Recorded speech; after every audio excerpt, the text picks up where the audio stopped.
Hey, Bill Shaka here. Welcome to another edition of the 5-Minute Motivator. Welcome to Tamarindo, Costa Rica, where the weather is hot and the beer is cold. Today we are going to be talking in this 5-Minute Motivator about job retention, the devil that you know. You know, I saw something appear on the internet recently, and this is something that I've been using in my live classes for 25 years. And somehow I saw it on the internet. Now, I'm not suggesting that the individual that took this, that used this information, took it from me. Maybe they did, maybe they didn't. I don't particularly care. But I'm finding it very interesting that many of the things that I spoke of several decades ago are making it to the internet, and not necessarily by me. Not unusual, I guess, if Sir Isaac Newton and Gottfried Leibniz can both discover calculus parallel to each other with no mass communication or mass transportation several hundred years ago. I guess individuals can also think of these ideas independently of each other. Anyway, job retention, the devil that you know. Here's the question I'd like to ask. How many of you are thinking of terminating an employee?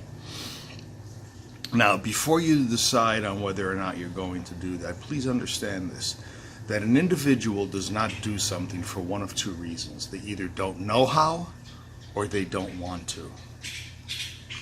If they don't know how, that's easy. That's a training issue. If they don't want to, that's a firing issue. That's a terminable issue. Because they are obviously not listening to direct report type information, and they're not doing what they should be doing. So at that point, you need to help them find employment that is more suitable for them. And by that I mean letting them go so that they can find a different job. But here's a question you need to ask yourself.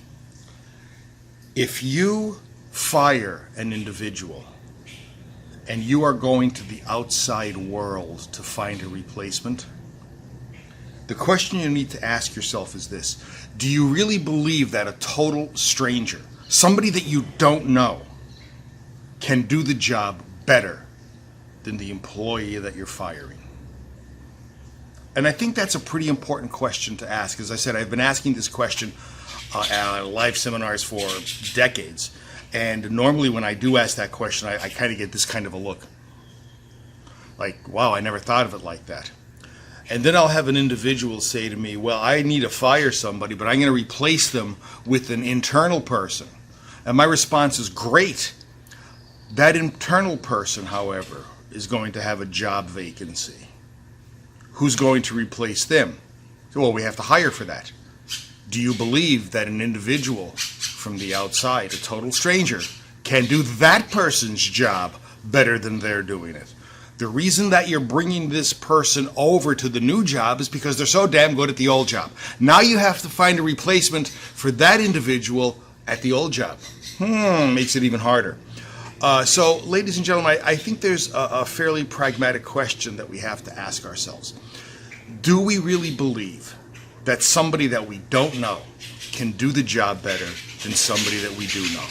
Sometimes the devil that we know is better than the devil that we don't know.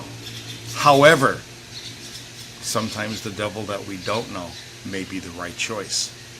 I'm not here to give you any definable goals or information on this. All I'm trying to do is raise your awareness in terms of who you're bringing on board, and if that can in fact be the correct person or a bigger mistake. Who knows? Think about it. Bill Shaka thanking you for attending another edition of the 5-Minute Motivator. Please like, share, comment. See you in the next edition. Bye-bye.